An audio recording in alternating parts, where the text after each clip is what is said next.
since you have a really unique job, doesn't have a business model, are there ever like just super scary moments? Like how do you go from one day to the next? You have to love what you're doing to go from one day to the next without a pre-existing formula. You have to want it. There are all kinds of people who are like, I love what you do, I wish I could do it, and then there are people who are like, that is not for me. When you get into this business, it's so crazy and so different from day to day that you find out really quickly if you're cut out for it, if it is the right path for you, and you have to love it. The amazing, terrifying, awful, wonderful thing about what I do is that nobody has come before me that has done it perfectly, and no two people have done it the same way, and there's no set of steps that I have to take at a certain time, a certain way to make it work or not work. Sure, there are things that are proven to get the attention to tell the story right, but it's not like going to school and then pre-med and then med school where it's set out for you. You create your own path. You have to really want it. You have to believe in what you're doing. And as a result, you take each step with the end goal in mind, and it becomes your own story. A lot of people that are in the industry hear the word brand a lot and about building your brand. So how have you taken this idea of you as a personality on camera talking about travel to actually making it a reality and sort of crafting your brand to basically sell you? Being an explorer, it kind of ends up defining you whether or not you like it. So all of the people that I've worked with on crew, the directors of photography, the camera assists, all of those people are known as adventurers and people that go away for 3 months at a time and come back with photographs of places that you don't know how to pronounce. Right. So just by even using social media to share photographs from a place that I've had a shoot, like Axemen, I was in the Alaskan Panhandle, so I was on this little island off the coast, and it was a place that I had never heard of, and I was boating to islands that had only black bears, no humans, and we're working there every day, and people were like, that was not in my realm of understanding. Right. And as a result of sharing these experiences, that fed into my brand.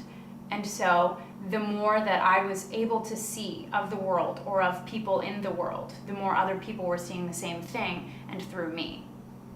So when it came time to start a website and pick my Twitter handle, it seemed a natural fit that I would just go with Rachel Romes, because my name for me is not as exciting as the journey itself. So you mostly work off of basically networking. So if you could give our viewers some advice as to maybe the right way to network or the wrong way to network, because it seems like that's where you've gotten most of your jobs. It's true.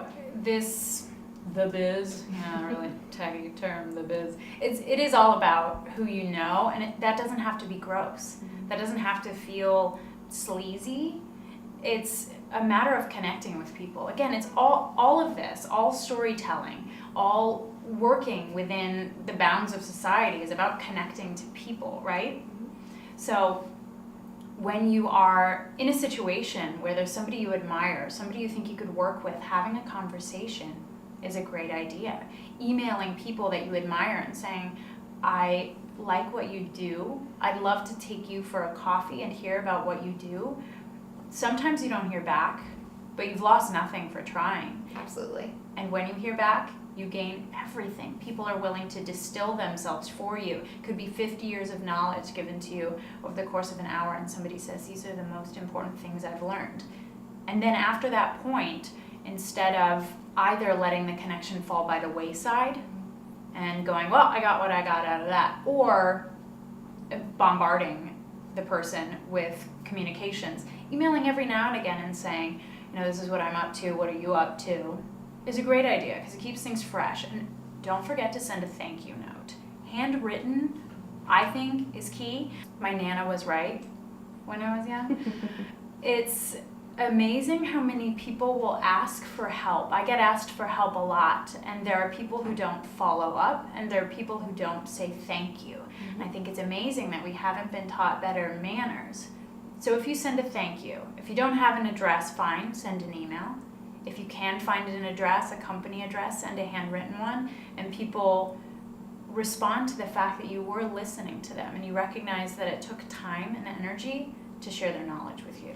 So you seem like you are just doing a million things and you travel to a lot of really cool places. Do you ever see yourself settling in one place, having a family, doing that thing, or do you think that you're just going to continue your passion for travel or try to incorporate the two? My mom has been asking me the same question for years. No, interestingly, the more that I travel, the more that I value having a home base. And also the further that I am from home, my home base originally being Ohio, the more that I recognize that I value being closer to family rather than further away. So for a long time I thought I would live overseas, and I was like, I'm going to live in Europe and I'm going to eat baguettes and it will be excellent.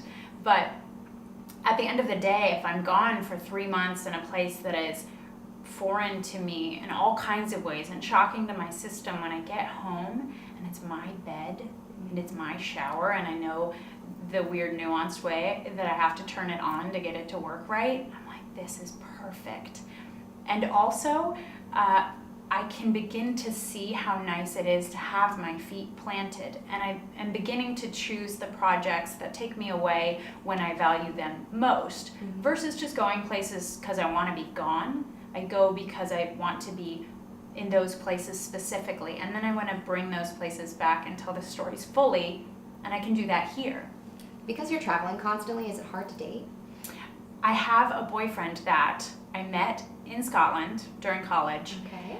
then reconnected with him a couple years later in Alaska, and he was living in a cabin in the woods, and he has since moved to LA, so I imported. And as a result, actually managed to find somebody that was similarly interested in the world, but it was not well, actually we did meet in a bar, but it was in Scotland. But it wasn't like... But it was just way cooler than a like, regular come story. here You often. didn't meet him in LA. It was one of those, it was a long distance thing, Right. and it was such a huge risk. It was not normal, it was terrifying, and it was like, this couldn't possibly work, right? I mean, logically speaking. But it did because we intended for it to work. So you can meet people. A lot of travelers meet their partners while they're on the road. Right. And it's really tough to figure out if you can hang together afterward. But it's nice when you can.